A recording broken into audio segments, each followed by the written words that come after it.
Yo,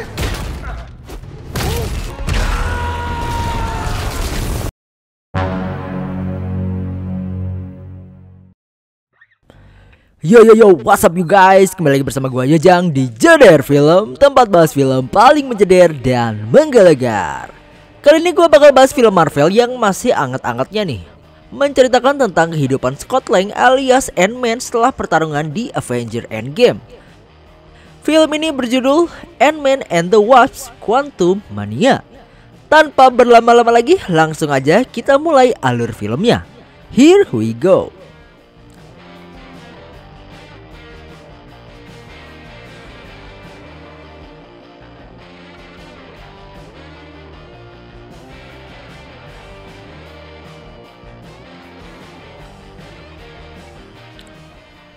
Film dibuka dengan Janet Van Dyne yang terjebak di dalam Quantum Realm. Di sini ia pun diselamatkan oleh pria yang tidak diketahui namanya. Setelah itu di sisi lain terdapat Scott Lang alias Ant-Man yang menjalani kehidupan barunya sebagai influencer. Setelah kejadian Endgame, ia pun mulai menulis buku dan menjadi motivator dan juga selebriti. Di sini anaknya yang bernama Cassie juga sudah beranjak dewasa. Cassie sering melakukan hal yang melanggar hukum sama seperti Scott, namun di sini ia pun bertujuan untuk membantu orang banyak. Suatu ketika Scott pun sedang mengadakan makan malam keluarga bersama Hank Pym, Janet Van Dyne, Cassie dan juga Hope. Di sini mereka pun mulai berbincang. Dan setelah itu Cassie pun memperlihatkan kepada Scott penemuannya tentang Quantum Realm.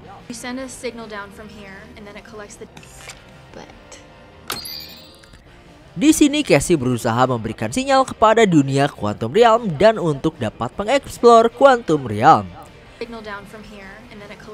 Menyadari hal tersebut, Janet Van Dyne pun meminta Cassie untuk mematikannya. Ia memiliki ingatan yang buruk tentang Quantum Realm. Ketika hendak dimatikan, ternyata alat tersebut pun meledak dan menghisap mereka berlima.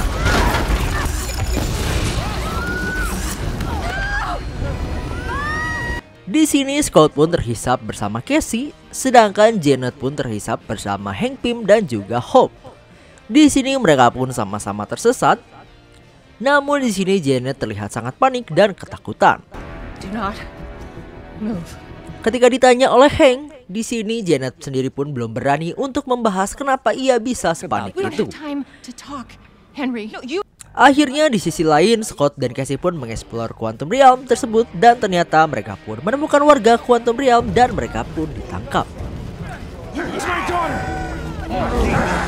Di sini Scott dan Cassie pun bertemu dengan kepala suku yang ada di sana yang bernama Jentora. Scott dan Cassie pun menceritakan bahwa mereka sedang mencari seseorang bernama Janet. Lalu setelah mendengar kata Janet, Jentora pun langsung mengamankan mereka. Jentora bercerita bahwa Janet merupakan incaran seseorang yang memiliki kuasa di sana. Akhirnya tak beberapa lama berselang, tiba-tiba muncul pasukan yang menyergap tempat tersebut.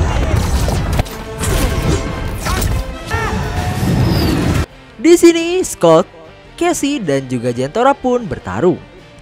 Di sini Scott pun mengajari Cassie cara menggunakan pakaian Ant-Man-nya dan berhasil mengalahkan beberapa musuh di sana. Setelah itu tiba-tiba muncul makhluk aneh berkepala besar yang bernama Modok. Ternyata Modok ini adalah Darren, dan Darren sendiri adalah villain di film pertama dari Ant-Man. Kali ini ia memiliki tubuh yang aneh dan memiliki kepala yang sangat besar. Darren ditemukan oleh penguasa yang ada di sana dan ia pun diberikan tubuh yang baru yang diberi nama Modok.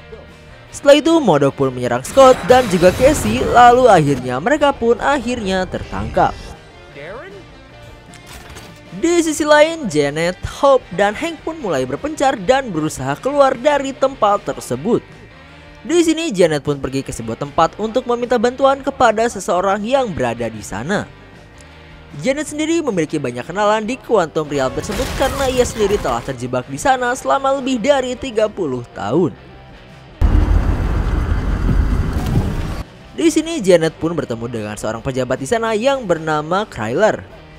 Kryler merupakan FWB Janet semasa di Quantum Realm dulu. Ia pun meminta agar mereka diselamatkan dan keluar dari Quantum Realm tersebut. Wild stuff. Di sini ternyata Kryler pun merupakan kaki tangan dari penguasa yang berada di sana. Akhirnya pasukan Kryler pun menyergap Janet, Hope, dan juga Hank.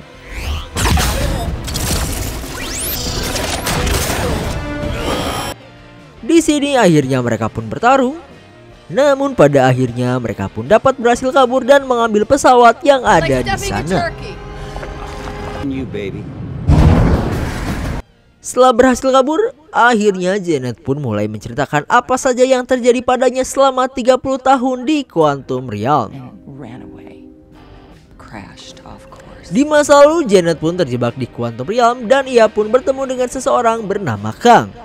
Di sini mereka pun bekerja sama untuk membangun alat agar dapat keluar dari Quantum Realm tersebut.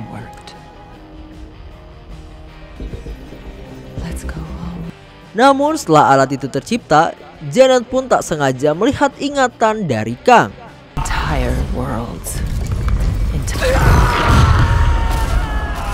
Janet pun melihat masa lalu Kang yang ternyata merupakan seorang penakluk galaksi dan waktu yang memiliki julukan Kang the Conqueror. Setelah mengetahui hal tersebut, Janet pun berusaha menghentikan Kang. Namun perbedaan kekuatan mereka yang begitu jauh membuat Janet tidak dapat melakukan apa-apa. Akhirnya di sini Janet pun berusaha kabur dan merusak alat transportasi tersebut.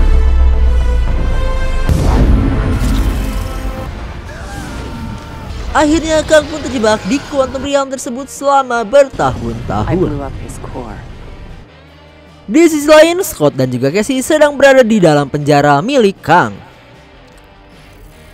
Tiba-tiba Kang pun muncul dan meminta Scott untuk memperbaiki dan mengambil alat transportasi yang telah dirusak oleh Janet. Di sini Scott pun menolak. Dan di sini Kang pun berusaha menekan Ant-Man. Ant-Man pun berusaha melawan Kang, namun perbedaan kekuatan mereka begitu besar. Cassie pun diancam akan dibunuh jika Scott tidak mengikuti keinginan dari Kang. Akhirnya Scott pun tidak punya pilihan lain. Di sini akhirnya Scott pun mengiyakan permintaan Kang dan siap membantu Kang mengambil alat yang dapat membuat Kang keluar dari Quantum Realm tersebut. Akhirnya Kang pun mengantarkan Scott ke inti alat transportasi tersebut. Di sini Scott pun diminta untuk masuk ke dalam partikel tersebut dan mengambil core alat utamanya. Di sini Cassie pun memeluk Scott dan meminta maaf atas apa yang telah terjadi. Namun Scott pun menenangkan Cassie dan meminta Cassie untuk tidak perlu meminta maaf. Akhirnya Scott pun melompat dan masuk ke dalam inti alat tersebut. Beberapa saat berselang dan Scott pun akhirnya sampai di inti alat tersebut. Ia pun berusaha mendekati core alat tersebut, namun tiba-tiba Scott pun berubah menjadi Naruto. Di sini ia pun menjadi mengeluarkan jurus 1000 bayangan. Di sini Scott dan cloningannya pun panik bukan kepalang. Mereka pun berlarian dan tidak tahu harus melakukan apa.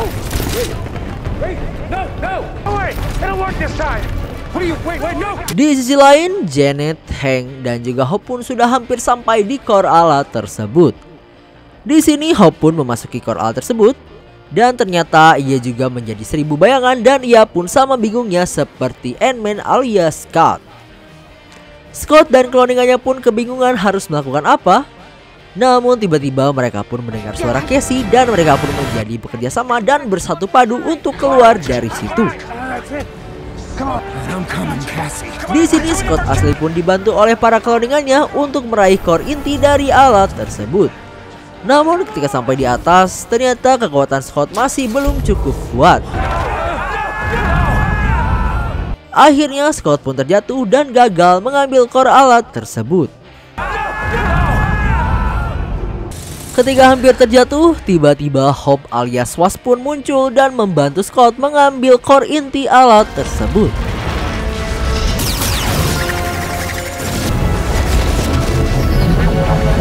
Setelah berhasil, akhirnya mereka pun terjatuh dan berhasil mengambil core tersebut. He's got Cassie. Di sini Janet pun muncul dan mengajak Scott untuk langsung kabur. Namun Scott pun menolak karena ia telah memiliki kesepakatan dengan Kang. Tak beberapa lama berselang, Kang pun muncul dan meminta Scott untuk memberikan core inti alat tersebut. Namun di sini Scott pun meminta Cassie untuk kembali terlebih dahulu. Namun Kang pun menolak dan mengambil core tersebut secara paksa. Ant-Man dan Wasp pun dilibas oleh Kang hingga mereka tak sadarkan diri. Di sisi lain, MODOK pun mulai menyerang Hank dan mereka pun mulai terpojok. Di sini Janet pun dibawa pergi oleh Kang ke markasnya dan mereka pun akhirnya pergi. Ketika Ant-Man dan Wasp pun terkapar, tiba-tiba di sini Hank pun membangunkan mereka dan membawa pasukan semut yang ada di Quantum Realm tersebut. Hank pun menjelaskan bahwa semut-semut tersebut adalah semut-semut yang terjebak di Quantum Realm dan berevolusi dan telah memiliki peradaban. Akhirnya mereka pun bergegas pergi dengan pasukan yang mereka miliki. Di sisi lain, Cassie yang dijebak di markas Kang pun berusaha membebaskan Jentora. Di sini Cassie dan Jentora pun berusaha mengumpulkan para pejuang yang ada di sana. Di waktu yang bersamaan, Kang pun sedang melakukan pidato. Namun tiba-tiba pidato itu pun terhenti dan siaran itu pun berganti menjadi Cassie dan juga Jentora. Di sini Cassie mengajak seluruh penduduk Quantum Realm untuk menyerang markas Kang dan bersatu padu untuk menggulingkan Kang. Semua penduduk itu pun mendengarnya dan siap untuk menyerbu markas dari Kang. Setelah itu pun Cassie dan Jentora pun kembali membebaskan pasukan-pasukan yang ditangkap di penjara Kang tersebut. Setelah itu Cassie pun pergi ke medan perang untuk bertemu dengan Scott. Namun di sini ia pun dicegat oleh MODOK dan akhirnya mereka pun bertarung. Namun pada akhirnya Cassie pun berhasil mengalahkan MODOK dan MODOK pun terkapar. Di sini MODOK pun terlihat sangat sedih dan tidak tahu harus melakukan apa. Namun di sini Cassie pun mengatakan bahwa tidak ada kata telat untuk menjadi orang baik. Setelah itu Cassie pun pergi dan MODOK pun mulai merenung. Di sisi lain, Ant-Man pun berubah menjadi raksasa dan membombardir markas milik Kang. Ant-Man pun dibantu oleh Wasp dan juga pasukan-pasukan lain di Quantum Realm.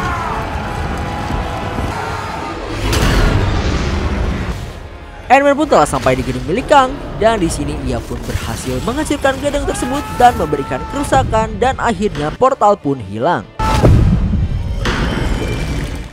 Setelah itu Cassie pun berubah menjadi raksasa dan di sini ia pun mendatangi Scott. Akhirnya mereka pun berpelukan seperti Teletubbies. It feels so cool. Akibat kerusakan tersebut, tiba saatnya untuk Kang turun tangan. Di sini Kang pun mulai turun ke medan perang dan menghadapi Ant-Man, The Wasp, dan juga Cassie. Pertarungan ini sangat-sangat tidak imbang. Kang berhasil menekan Ant-Man dan juga Wasp dengan sangat mudah. Namun di tengah pertarungan ini tiba-tiba Hank Pym pun muncul dengan pasukan semutnya dan langsung menyerbu Kang. Kang pun berhasil mengimbangi semut-semut tersebut, namun ia pun semakin terpojok. Tiba-tiba MODOK pun muncul dan menyerang pertahanan dari Kang. Akhirnya pertahanan Kang pun lepas dan akhirnya Kang pun terbawa arus dari semut-semut tersebut dan terlempar begitu jauh. Di sini mereka pun berpisah dengan MODOK yang sudah sekarat dan mengucapkan selamat tinggal. Setelah itu Janet pun memanggil mereka untuk segera pergi dari situ dan akhirnya mereka pun pergi menggunakan portal yang telah dibuat. Hope, Janet dan juga Hank Pym pun berhasil melewati portal tersebut. Namun tiba-tiba Kang pun muncul dan Scott pun mendorong Casey untuk melewati portal tersebut. Akhirnya di sini Ant-Man pun terpaksa harus beradu jotos dengan Kang. Bagaikan ayam KFC dan juga ayam sabana, Ant-Man pun bukanlah apa-apa jika dibandingkan dengan Kang. Ant-Man pun dijadikan samsak dan Ant-Man pun menjadi berdarah-darah dan juga terpojok.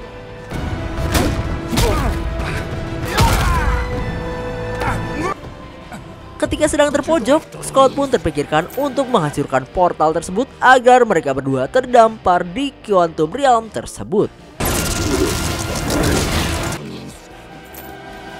Menyadari hal tersebut, Kang pun langsung berusaha memasuki portal yang ada di sana. Namun di sini Wasp pun muncul dan menghalangi jalan Kang. Di sini akhirnya Ant-Man dan juga Wasp pun berhasil memojokkan Kang dan akhirnya Kang pun terhisap oleh alatnya sendiri.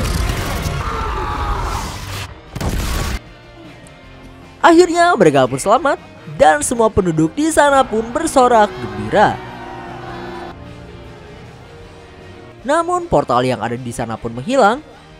Tetapi Casey yang berada di dunia manusia pun berhasil membukakan portal terbaru untuk mereka. Akhirnya Ant-Man dan juga Wasp pun berhasil kembali dengan selamat.